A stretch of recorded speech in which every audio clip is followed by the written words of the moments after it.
Most of the major locations in Old School RuneScape you can just walk to. You can find them on a map, read their history in a library, talk to someone who's been there. Vampirium wasn't like that. For the better part of 2 decades, it was sort of just a footnote, a name dropped in dialogue, a detail buried in a book you found on the floor of the Theatre of Blood. A world with red skies and forests of dark wood. That was nearly all we had.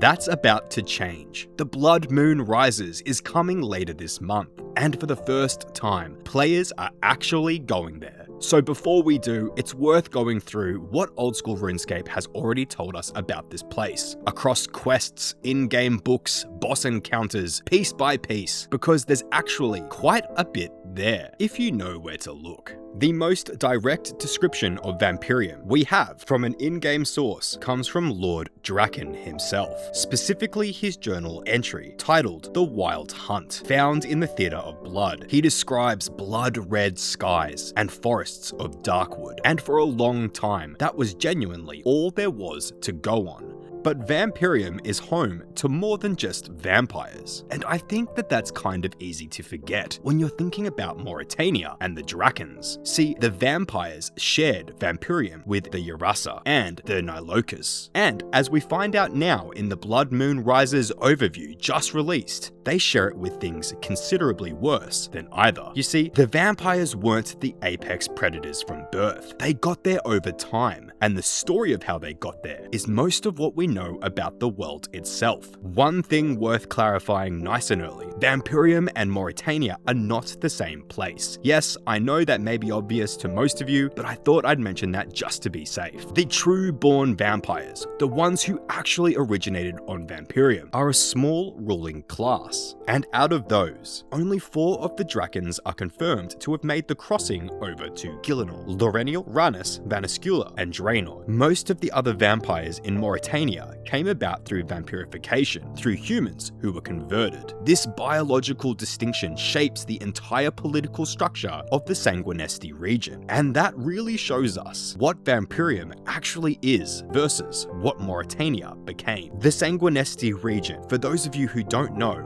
is this part of the map southeast of Mauritania, which consists of the 2 cities Darkmire and Meridich, and it's creepy as hell. The best primary source we have on what Vampyrium looked like before the vampires became what they are now is a book called A Taste of Hope, which you can find in-game following the events of Sins of the Father. It's written by Draken himself, which makes him about as unreliable a narrator as you can get. But his account is consistent with what other lore tells us. Before the god Zaros arrived, the vampires were tribal, 8 loosely defined groups, each with their own hunting grounds, constantly warring over territory. There were no houses, no aristocracy, no culture in any real sense. As Draken writes it, blood was nothing more than sustenance to keep them alive. You were either predator or prey, and tribal leaders ruled by strength, or they didn't rule for long. Average life expectancy was short, even for a species as resilient as the vampires. The world was violent and the tribes divided. But the figure who changed that is referred to in Draken's book as the stranger from afar, and Sins of the Father confirms this was the god Zaros. He arrived and he gave the tribes something they'd never had, a framework for society, law, and art. He shaped those tribes into what would eventually become 8 houses of Vampyrium. This shift is described as fundamental. As Draken writes, the more vampires following his teaching, the more refined their tastes became, and blood started to become more than just a means to live. Draken's response to all of this is revealing. He describes drinking in Zaros's lessons more eagerly than his peers, and the moment the laws were being discussed for the new aristocracy, before they were actually passed, Draken moved. He drained the leaders of neighboring houses and absorbed them under his own banner. Essentially, Draken saw the old tribal chaos coming to an end and a new civilization forming. Instead of waiting for the rules to be set, he struck early and made himself the top dog through conquest. And because of this, the House of Draken became dominant in Vampyrium without birthright. He simply understood the rules of the game before anyone else had finished learning about them.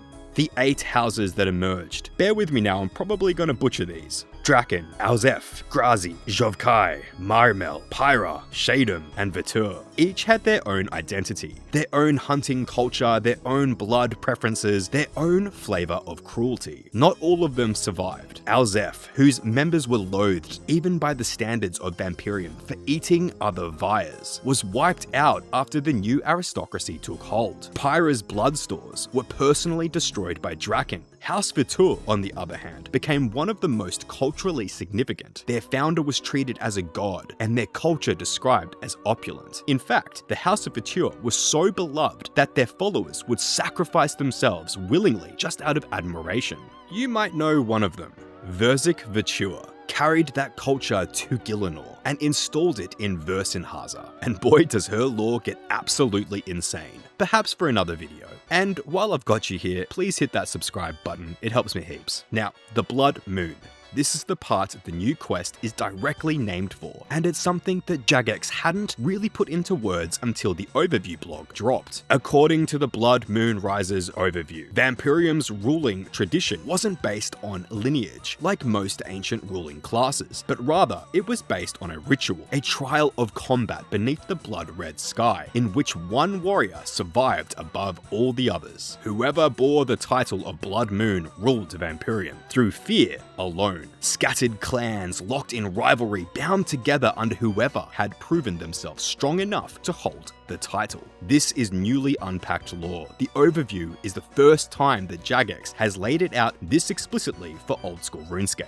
And according to that material, the last vampire to hold the title before departing for Gielinor was Laurenial Draken. Centuries passed, Draken went to Gielinor, conquered Hallowvale, built Mauritania, and gradually became something else. Preoccupied, isolated, increasingly distant from the vampires he'd normally led. Vaniscula, his sister, tells the player directly in the quest Sins of the Father that Draken spent his days hidden away, that vampires were starving, that their great leader was unwilling to provide solutions. It appears he wasn't really ruling anything, he just stopped engaging. What the Blood Moon Rises overview suggests is that something had shifted. Draken's intention, as framed in the official material, is to reclaim Vampyrium and restore the old ways. He was the last Blood Moon. He wants to be so again. Whether the tradition is still intact on Vampirium in any meaningful sense, whether there's anything left to reclaim in the first place, that's part of what the quest appears to be exploring. The creatures of Vampirium have been showing up in Old School RuneScape for years. Most players have no idea where they actually came from.